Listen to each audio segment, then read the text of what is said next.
4.5 वर्ष त्या ठिकाणी राज्यात आणि केंद्रात आपली सत्ता आहे. या स्थानिक स्वराज संस्थेच्या निवडणुकीच्या माध्यमातून आपण त्या ठिकाणी कार्यकर्ता सत्तेमध्ये या संस्था ताब्यात घ्या. चांगल्या पद्धतीचं काम आपण ग्रामीण भागात आणि शहरी भागात त्या ठिकाणी करू, अशा पद्धतीचा विश्वास मला या ठिकाणी वाटतो. एवढंच या ठिकाणी बोलतो आणि थांबतो. धन्यवाद. जय हिंद, जय राष्ट्र. विधिमंडळ सदस्य आणि राष्ट्रवादीचे महाराष्ट्राचे नेते माननीय आमदार धनंजय मुंडे साहेब या ठिकाणी कार्यक्रमात संबोधित करतील. आमदार धनंजय मुंडे साहेब यांच्याबद्दल स्वागत करूया.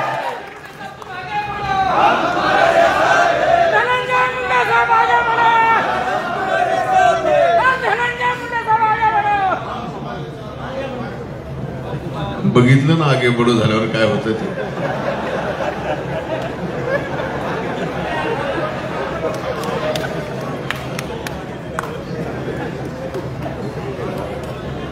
निर्धार नवपर्वाच्या या राष्ट्रवादी काँग्रेस पक्षाच्या बीड जिल्ह्याच्या मेळाव्याला उपस्थित आपल्या सर्वांचे नेते महाराष्ट्र राष्ट्रवादी काँग्रेस पक्षाचे अध्यक्ष आदरणीय तटकरे साहेब, व्यासपीठावर उपस्थित सर्व मान्यवरांची हात जोडून क्षमा मागून सन्माननीय व्यासपीठ, आजच्या मेळाव्याला इथं उपस्थित संबंध बीड जिल्ह्यातून आलेल्या माझ्या सहकारी बंधू आणि भगिनींनो, मी आदरणीय तटकरे साहेबांना विनंती केली होती की मला आज भाषण करायचं नाही.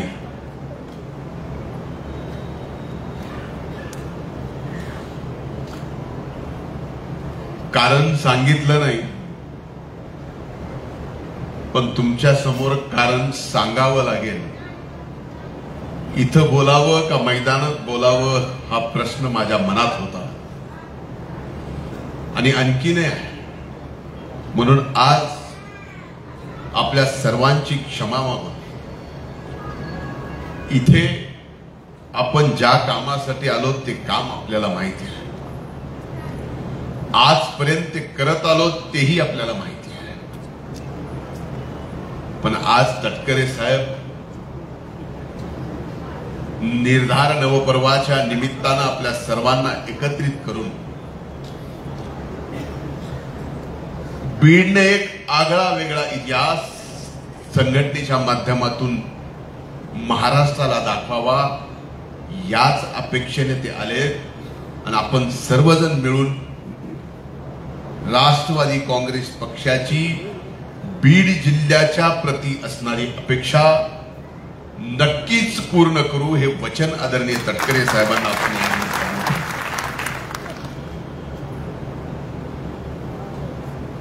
बऱ्याच दिवसांनी बोलतोय.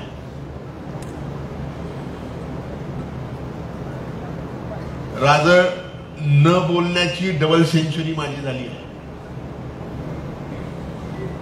200 दिवस न बोलता काढल्यात आणि या 200 दिवसामध्ये ज्या ज्या गोष्टी झाल्या त्यापैकी एक गोष्ट मला नक्कीच जीवाला लागली, जिवारी लागली, आणखीनही आहे. ती आपल्या बीड जिल्ह्याची बदनामी. ज्यांनी कुणी गेली, भलेही ते बीडच्या मातीतला असेल, बीडच्या मातीच्या बाहेरचा असेल, त्याला एवढंच सांगायचं, वैर माझ्याशी नव्हतं. वैर जर माझ्याशी होतं तर माझ्या या मातीची बदनामी का? त्यांना एवढंच सांगणार, हे बरे झाले, दिला अंधार तू इतका मला. हे बरे झाले दिला अंधार तू इतका मला, एक ठिणगी आत लागली गुजराया.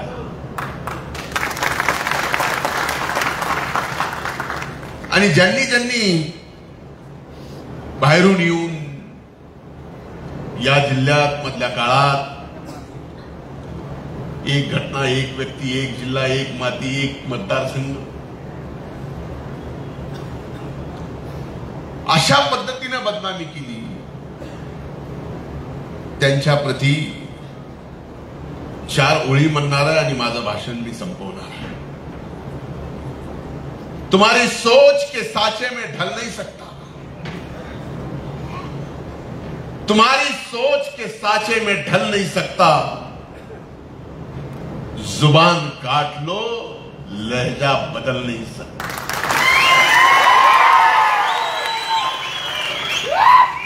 जुबान काट लो लहजा बदल नहीं सकता.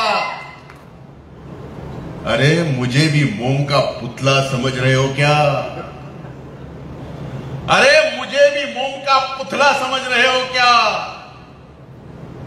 तुम्हारी लो से ये लोहा पिघल नहीं सकता.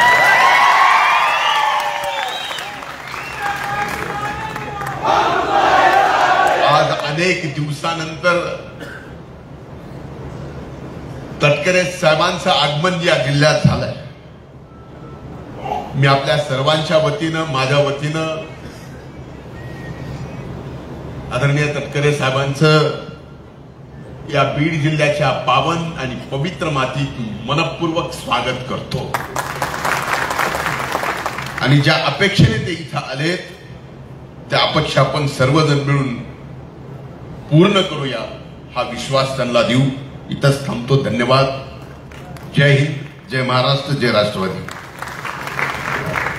खर तर जीवनामध्ये येणाऱ्या काळोखाला फाडून उद्याची स्वप्न रंगवण्याची जिद्द त्यांच्या मनी आहे. ते माननीय आमदार धनंजय मुंडे साहेबांनंतर राष्ट्रवादी काँग्रेसचे लोकप्रिय प्रदेश अध्यक्ष खासदार माननीय सुनीलजी तटकरे साहेब या कार्यक्रमात राष्ट्रवादी काँग्रेस पक्षाचा, राष्ट्रवादी काँग्रेस पक्षाचा तटकरे साहेब आगे बढ़ो. माननीय खासदार तटकरे साहेब टाळ्यांच्या गजरामध्ये आपण स्वागत करू. राज्यभरामध्ये विधानसभेच्या निवडणुकीमध्ये अपूर्व यश संपादित केल्याच्या नंतर ज्या कार्यकर्त्यांच्या बळावरती ताकद आणि शक्ती पक्षाला नियमित मिळत असते,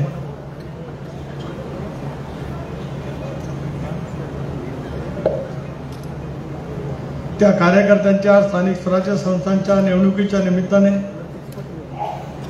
निर्धार नव पर्वाचा हे ब्रीदवाक्य नजरेसमोर ठेवत उत्तर महाराष्ट्र आणि त्यानंतर मराठवाड्याच्या दौऱ्यावरती राष्ट्रवादी काँग्रेस पक्षाचे प्रदेश पदाधिकारी येत आहेत. आजच्या या बैठकीच्या निमित्ताने ज्याने आता नुकतंच आपल्याला संबोधित केलं की पक्षाचे राज्याचे नेते आमदार धनंजयजी मुंडे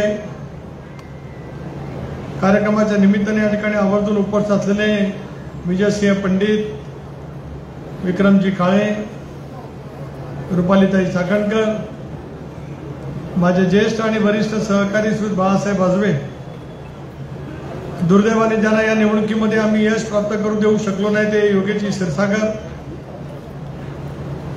ज्यांच्या वडिलांपासून दीर्घकाळ माझा राजकारणाशी संबंध आला ते माजी आमदार संजयजी दौंड, राजेश्वर तुम्ही किती धनंजयच्या बाजूला बसला तरी माझ्याशिवाय तुम्हाला पर्याय नाही.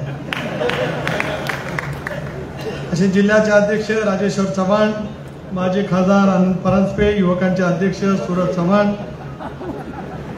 लतीफबाई तांबोळी, ओबीसी सेलचे माझे कर्तव्यकार अध्यक्ष कल्याणजी आखाडे, सामाजिक न्याय सेलचे अध्यक्ष सुनीलजी मगरे, ज्यांच्या वडिलांपासून माझाही दीर्घकाळचा परिचय राहिला ते रमेशजी आडसकर, ज्यांची आता राष्ट्रवादी युवक काँग्रेसचा बीडचा अध्यक्ष म्हणून मी अधिकृत घोषणा करताय ते वैरामजी गवते, महिलांच्या अध्यक्षा प्रज्ञाताई खुसरे, फारुखजी पटेल, अमर नायकवडी, विठ्ठलजी सानप, राजकिशोर उर्फ बापा मोदी,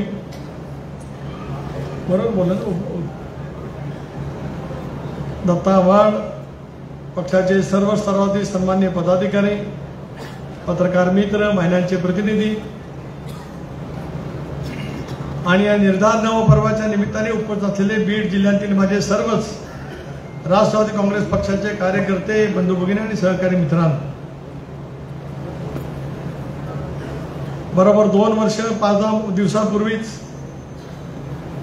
आम्ही सर्वांनी मिळून अजितदादांच्या नेतृत्वाखाली एनडीएमध्ये सहभागी होण्याचा निर्णय त्या कालावधीमध्ये घेतला.